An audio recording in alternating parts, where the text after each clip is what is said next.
A group of corporate raiders led by Mitt Romney. The company was Bain Capital, more ruthless than Wall Street. Well, that's just a taste of the film King of Bain, which a pro-Gingrich super PAC is now running in South Carolina. While the Gingrich supporters say they are raising legitimate questions about Mitt Romney's business record, much of the conservative establishment has come down hard on the super PAC and Gingrich for attacking free enterprise. Here to debate the issue are Rick Tyler, senior advisor to Winning Our Future, the pro-Gingrich group making the charges, and from Florida, Chris Chocola, head of the Conservative Club for Growth, who has called the ads, quote, disgusting. Mr. Tyler, Speaker Gingrich called on your super PAC Friday either to correct the inaccuracies of the ads or take them down. Your super PAC said that until Mitt Romney answers some questions, you stand by the ads. Question, why don't you do what the candidate you're supporting is asking you to do? Well, what the candidate said is that if there are inaccuracies in the ad, we would adjust them. But the inaccuracies in the ad, only Mitt Romney can answer those questions, although I have some evidence here that, which is the date he left Bain. He claims to have left in August of 1999. His spokesperson said yesterday he left in August of 99. I have before me 5 separate SEC filings, and I have many more, that he was the CEO and president of Bain Capital as late as May 10, 2001. So that would put all of these questions within the time frame that he says that he wasn't at Bain Capital. Let me put up what his campaign said. Let's put it up on the screen. This is the issue about the fact that he left in 1999 to run the Salt Lake City Olympic Games, and his campaign issued this response yesterday. At that time, 1999, he gave up all management control and operational responsibility over the firm and its investments. Now, you have these documents, but why isn't that statement that he gave up management control and operational responsibility, why isn't that good enough for you? Because you can't have it both ways. You can't have an SEC filing in which he's a signatory, which says that he's the sole shareholder and has controlling interest in these companies. I have DDI right here. DDI is... we don't know what DDI is. DDI is one of the companies that's in the movie that's under attack that they say is false. He was the sole...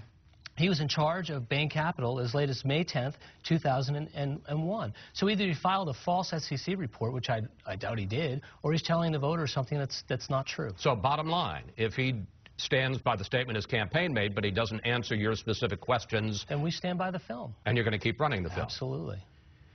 By the way, Glenn Kessler never challenged any of our ads. We need to say Glenn Kessler is the fact-checker for the Washington Post. Fact-checker for the Washington Post. He also fact-checked hyperbole. I mean, we never made a statement about how many homes Mitt Romney owns. One woman who lost her home said... Well, like she says in the film, it's 13 homes. But I think she said 15. But it was a reaction, and it was hyperbole. Are we going to fact-check hyperbole? I mean, and there's none of that. We didn't include that in the ad. We never ran. We've not run any ads. Well, it's in the film that you're also running. Yes. Okay. Mr. Chocola, as I said, you are on the record as calling the Bain attack by the super PAC and Gingrich thing. You also used the words economically ignorant class warfare. What's the problem? Well, the problem is that Rick and Winning the Future, his super PAC, are presenting the same vision of free market capitalism that people like Michael Moore and President Obama offer. They take a few facts, snippets of information that they distort, they take out of context, and then they reach the conclusion that it's all like this, that, you know, free market capitalism is nothing more than a bunch of looting rich guys that get rich at the expense of others. It's a sad commentary, it's inaccurate, and, you know, the reality is that free market capitalism has done more for the soul of the human race than any other system, and it's created the highest standard of living, and that's the message that every candidate, presidential candidate on the Republican side should be giving. Not this distorted view that's inaccurate. It's been universally discredited. And I think that Rick really needs to take a look when it's been criticized by the candidate he's trying to help. The person that's paying for the ads has distanced himself. The people in the film have said it's misleading and taken out of context. There's really no reason or excuse to continue with this. All right, Mr. Tyler, and I'm going to give you an opportunity to respond, but I want to ask you a question in that context, because now you and Speaker Gingrich are saying, well, we're just asking for Mr. Romney to clear up the record. But the fact is, over the last week, you've done a lot more than say, just clear up the record. You called him a, quote, vulture capitalist, and here's what Newt Gingrich said this week. Let's watch. I do draw a distinction between looting a company, leaving behind broken families and broken neighborhoods, and leaving behind a factory that should be there. I understand that some of Bain's investments went under, but what's your evidence that they were looting companies? Well, take GSI Steel in South Carolina. They shorted the pension fund $44 million. The federal government had to bail them out, yet Bain Capital made $17 million on it. I understand. I have no argument with capitalism. Vultures, by the way, are good. I mean, I agree with...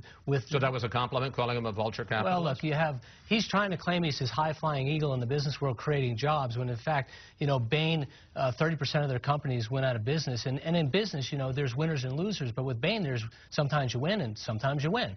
And most of these, they made money on 90% of their deals. That's good. If he were running on the idea that, you know, elect me for president because I return a great investment for my investors, I'd have no dispute with him. He's running because he says he's a job creator, and he's not a job creator. He was the guy who's going in and dismantling companies and destroying jobs. But that's part of the capitalist system. I don't have a beef with that. But don't tell me you're one thing when you're the other. But why should that be surprising? His record as governor was just as bad. He's not running a record as governor. He's running on jobs. All I'm disputing is his claim for jobs. And all of a sudden, the pillars of capitalism are at risk. I mean, it's ridiculous. Well, let me bring in Mr. Chocola again. Have private equity companies been good or bad for the economy? And in your experience, is Bain Capital an outlier? Is it some kind of bad actor in the markets? Well, I do have personal experience with private equity. My family's business was purchased by a private equity firm. I ran that company for 7 years in partnership with our private equity sponsors. We grew the company in profits, in revenue, and employment. We ultimately sold that company to Berkshire Hathaway. Today it's thriving and growing. I think my experience is much more typical of the private equity industry than the distorted view that Rick offers. You know, he's not examining Mitt Romney's record. He's offering fiction. There's actually many things that conservatives should be concerned about Mitt Romney's record. You could go to our website at clubforgrowth.org and you could look at the white paper that we wrote about Mitt Romney, but his experience at Bain isn't one of those concerns. So he's indicting free market capitalism. He's indicting the private equity business unfairly with distorted snippets of information. And it has been universally discredited. He continues to offer this when his own candidate suggests that it's inaccurate. And so I think that he has to take a look at the real record of Mitt Romney, which there are things to be concerned about, and he should focus on those. Let me pick up on this. Mr. Tyler, because one of the arguments is that they're just, and we've heard this from Mr. Chocola, there are fiction, there are inaccuracies in the movie you're running. Let's take one example from your film, Unimac, which was a company in Florida that made washing machines, and I think it's the first big example you use, one of 4. Let's watch what you say in the film. If they would have just left us alone as Unimac, I think Unimac would still be running right now as Unimac, and still have probably more than 500 employees by now. Romney and Bain upended the company and gutted the workforce. Now they were ready to make a handsome profit. Mr. Tyler, here is the problem with that account of what happened at Unimac, and we put up a timeline. Let's show it to folks. Bain bought the company, Unimac, in 1998. Romney left Bain in 1999. You say maybe a little later. Bain sold the company in 2004. It was the new owners, a Canadian pension fund, that shut down the Florida plant those folks are talking about in 2005. Mitt Romney had absolutely nothing to do with the shutting down of Unimac. This document right here shows that Mitt Romney was part of Bain as late as 2001 when he said he left in 1999. They didn't sell it till 2004. It doesn't. What they did, and what those workers, by the way, you know, I've reviewed the entire transcript of their interview. They were clearly talking about Bain was cheapening the quality, gutting the workforce. But this is part of a pattern. Well, that's not what they say, sir. In fact, the couple that you showed, and forgive me, sir, the couple you showed, Tommy and Tracy Jones, say they 30% raise while Bain owned the plant. And they say they were talking about the people who 4 years later shut down the plant. They were not talking about Mitt Romney. They also say they were given money to do the interview. And we will be glad to release the entire transcript of their interview, because you only see part of it in the film. And we'll be glad to release the entire video of the film, and you can make a determination. I determined they were talking about Bain. You can speculate. How can they have been talking about Bain shutting down the plant when Bain sold the plant a year before it was shut down by another entity? What they said was, I wish that Bain had left us alone back in the early 90s and they'd be running as Unimac, because they were running as a fine company until what Romney and Bain did typically was go in, load companies with debt, take exorbitant management fees so they couldn't survive in the long term. So if they went out of business in 2005, it's because they couldn't survive. No, the new owners moved the plant, and the business is still running. They moved it from Florida to Wisconsin, sir. It is a typical Unimac is a typical example, like GSI Steel, which had to be built up by the federal government. And by the way, you know, Chris did not watch our movie because it starts out extolling the virtues of capitalism. It does not say that capitalism is bad. It says that capitalism is good. So this whole argument that we have this argument with capitalism is baloney. We've got a couple of minutes left, Mr. Tyler. Are you aware that Newt Gingrich was a member of the board of advisors of another private equity firm, Forsman Little, between 1999 and 2001? Yes, I was. I've met Teddy Forsman, and you know, he's a wonderful individual. I know the firm well. A friend of mine worked there for years.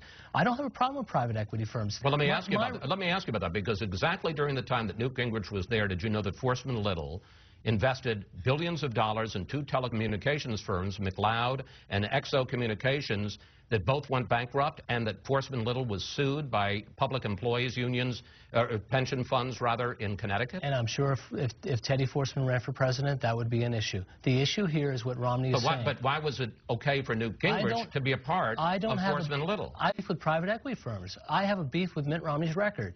I have a beef with his record on life, on marriage, on jobs, on taxes. Why should it be surprising? And Chris Chocola, by the way, of all people, should want to know what his record is with jobs. I understand. Do you think it's a legitimate issue that Newt Gingrich was a member of a private equity firm that invested in companies that went bankrupt, and that he was sued by the Connecticut Public Workers Fund? Chris, this is politics. People are going to bring up lots of different issues and try to connect the dots. My argument's simple. Mitt Romney says he's a job creator. This is about jobs in South Carolina. People ought to know that he's not a job creator. Did you know that in his most recent financial disclosure form, Mr. Gingrich indicates that he still has money invested in Forsman buyout funds? And I hope that he makes a handsome profit. But this isn't about that. And you don't see a contradiction between the fact that you don't see a contradiction between the fact that Newt Gingrich is invested in Forsman buyout funds and worked for and was paid by Forsman, and you're sitting here criticizing what Mitt Romney did at Bain? I'm criticizing what Mitt's utterances are. If Newt said, I helped create 11 million new jobs, I can back that up, because while he was Speaker, they did create 11 million jobs, 11 million new jobs. They paid off $405 billion worth of debt. They balanced the budget 4 years, and they reformed welfare. That's a record to run on. Mitt Romney doesn't have a record to run on. He wants you not to know two things, Newt's record and his record. Very briefly, 30 seconds, Mr. Chocola, give you the final word. Well, I mean, that's part of the fallacy of the argument, is the government doesn't create jobs, the private sector does. I don't know how many jobs Bain created, but if they created one job, they created more sustainable jobs that grow the economy than the government does. Rick Tyler bought this film. He didn't make it. He didn't do his homework. He didn't determine the veracity of it. He continues to offer it, even though it's been universally discredited. It's not an examination of Mitt Romney's record, which should be examined. It's simply fiction, and that's the bottom line. We're going to have to leave it to Chocola. Mr. Tyler, thank you both for joining us. Thanks, Chris. We'll see how this plays out in South Carolina. And we want to note, we invited Speaker Gingrich to come on the program today. He turned down our invitation.